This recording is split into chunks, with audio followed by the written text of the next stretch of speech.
podklade mi bude hrať 2-5-1 v C-dure, čiže prvý tak d-moll 7, druhý tak G7 a tretí tak C-maj. A budem tam hrať stále na G7, zahrám inú durovú stupnicu. Začnem s F-durom. F-dur má tón B, čiže budem oproti mojej pôvodnej C-durovej tónine budem hrať jeden tón out. Keď zahrám F-dur na G7 akord, na akord C-durovej tóniny, hej. A potom môžem ísť ďalej, môžem hrať B-dur, S-dur, As-dur. Stále viac tónmi sa budem vzdialovať od tej mojej pôvodnej tóniny. Keby som hral B-dur, tak tam budem dvoma tónmi out, BS, tými predznamenaniami.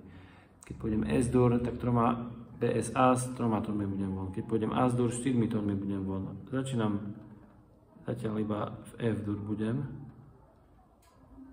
Čiže začnem C-dur a na G7 idem do F. A rýchlo sa vrátim na C-čku naspäť domov. Čiže C-dur, F-dur, naspäť do C. C-dur, F-dur, C-dur.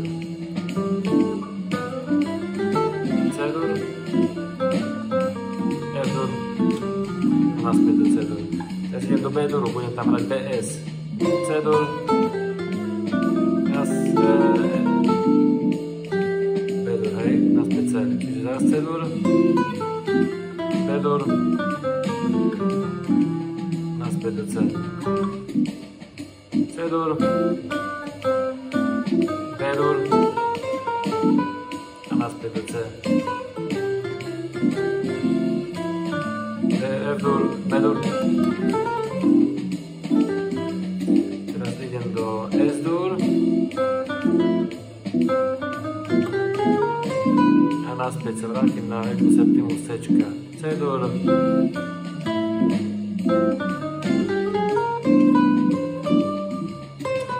a S-dur tam bol, hej, C-dur, S-dur a naspäť do C. Zaraz C-dur,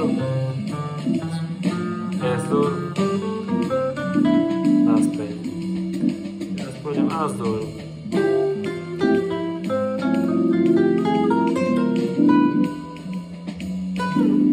C-dur,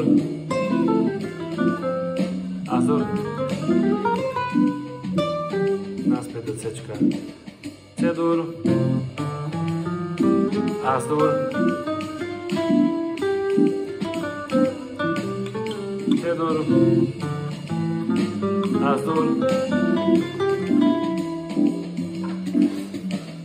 C-dur, As-dur, naspäť do C. C-dur, As-dur a naspäť do C.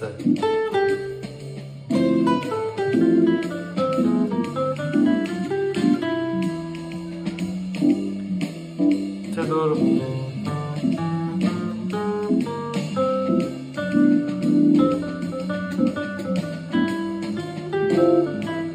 C-dur a G-dur, As-dur, G-dur, naspäť. C-dur, As-dur a naspäť do G. Čiže takto si zvykam na tie tóny, ktoré nie sú diatonické, ktoré nie sú v tónine, ale ktoré sú mimo. Takzvané chromatizmy.